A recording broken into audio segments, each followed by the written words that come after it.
December 26, 1900.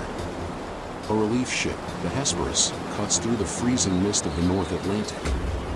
It is approaching the Flannan Isles, a cluster of jagged rocks 20 miles off the coast of Scotland. Captain Jim Harvey is anxious. The lighthouse on the main island, Eilean Mòr, has been dark for days. No signal. No warning light for passing ships. Just darkness. As the ship draws near, the crew notices something wrong. There is no flag flying on the pole. No provision boxes waiting on the landing.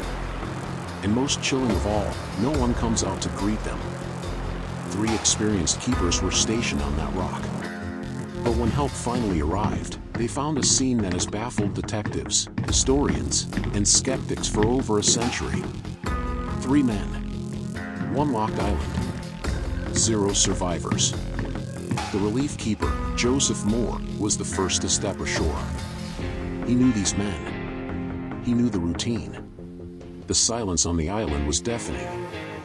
Moore walked up the steep stairs to the lighthouse compound. The gate was closed. The main door was unlocked. He stepped inside the kitchen. The fire in the grate was dead, the ashes cold. The clock on the wall had stopped. It was as if time itself had frozen. Moore checked the sleeping quarters. The beds were empty, but unmade. He checked the equipment. Everything was in perfect working order. The lamps were cleaned, filled with oil, and ready to be lit. But then, he noticed a crucial detail in the entrance hall. There were usually 3 sets of oilskins, the heavy waterproof gear keepers wore in storms. 2 sets were missing.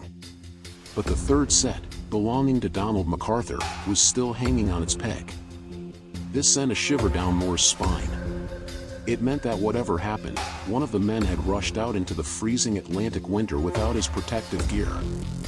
And in the Flannan Isles, you didn't do that unless something was catastrophically wrong. Who were these men? They weren't amateurs. James Ducat was the principal keeper, a family man, 43 years old, with over 20 years of experience. Thomas Marshall was the second assistant, reliable and steady. And Donald MacArthur, the occasional keeper, was a veteran seaman known for his toughness. These were men who respected the sea, but didn't fear it. They knew the protocols. They knew the dangers. So, what could possibly make 3 hardened veterans abandon their post and vanish into thin air? The mystery deepened when investigators found the logbook. The final entries painted a picture of psychological breakdown that didn't make sense. The entry for December 12th described severe winds like nothing they had ever seen before. But here is the strange part: weather reports from nearby ships and stations for those days showed the weather was calm. The log continued. It noted that James Ducat, the experienced leader, was very quiet. It claimed that Thomas Marshall, the tough second assistant, was crying. Crying? These were seasoned men. Why would a storm make them cry? And then, the final entry on December 15th. Storm ended, sea calm. God is over all. After that, nothing. The logbook ends. The men were never seen again.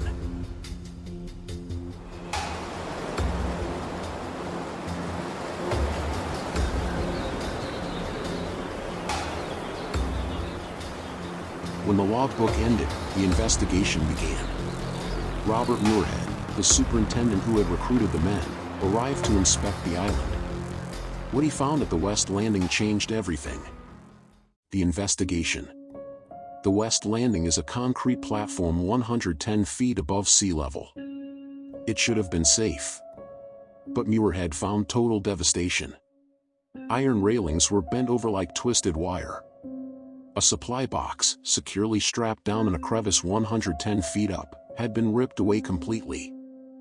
And most terrifying of all, a massive block of stone, weighing over a ton, had been dislodged and moved. Whatever hit this island wasn't just a storm. It was a monster. Muirhead pieced together a timeline. The damage occurred at the West Landing. The men were missing. But the clues didn't add up. Why did all 3 men leave the lighthouse? It was strictly against regulations to leave the light unattended. Why did MacArthur leave without his coat in freezing December weather? And if the sea was calm on December 15th, what killed them? The most accepted theory, the official explanation, is terrifying in its simplicity. The rogue wave.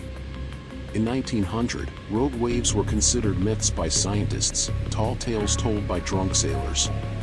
Today, we know they are real. Walls of water that can reach 100 feet high, appearing out of nowhere in calm seas. Here is the scenario. Ducat and Marshall go down to the west landing to secure the equipment during a lull in the storm. They see a massive swell building on the horizon. From the lighthouse, MacArthur sees it too. He sees his friends are in danger. Panic takes over. He violates protocol. He forgets his coat. He sprints down the steep stairs to warn them. But he is too late. Just as he reaches them, the ocean rises up. A wall of water, higher than the cliffs themselves, crashes over the landing.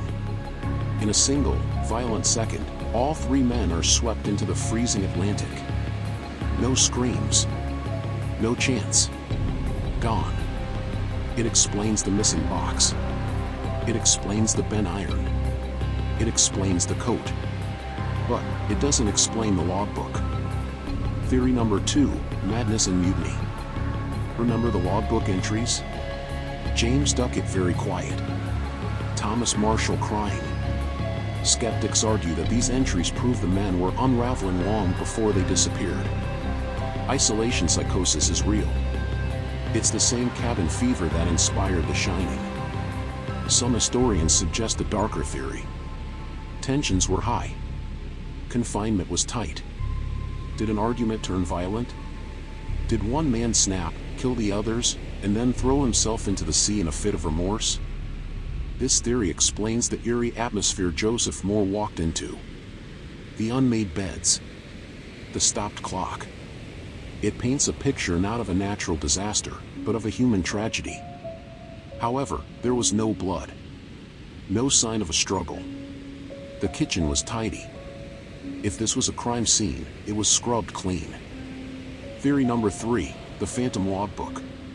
But there is a twist in this story that most people miss. Modern researchers have analyzed the famous crying logbook entries. And they found something shocking. They might not exist. The official accident reports never mention the men crying or praying. These details appeared years later in sensationalized magazine articles and poems. It is possible that the mystery of their mental state was invented by writers trying to sell papers. If we remove the crying entries, the story changes. It wasn't 3 men going insane. It was 3 competent professionals doing their job who were simply outmatched by the power of nature. Conclusion: the empty rock. So, what really happened at Eilean Mòr? Was it a freak wave that swallowed them whole? A psychological breakdown that turned deadly? Or something even stranger that we can't explain? Today, the Flannan Isles lighthouse is automated. No keepers live there anymore. The beds are gone. The kitchen is empty. But sailors who pass the islands at night still report feeling a strange chill. They say that if you listen closely over the wind, you don't just hear the waves.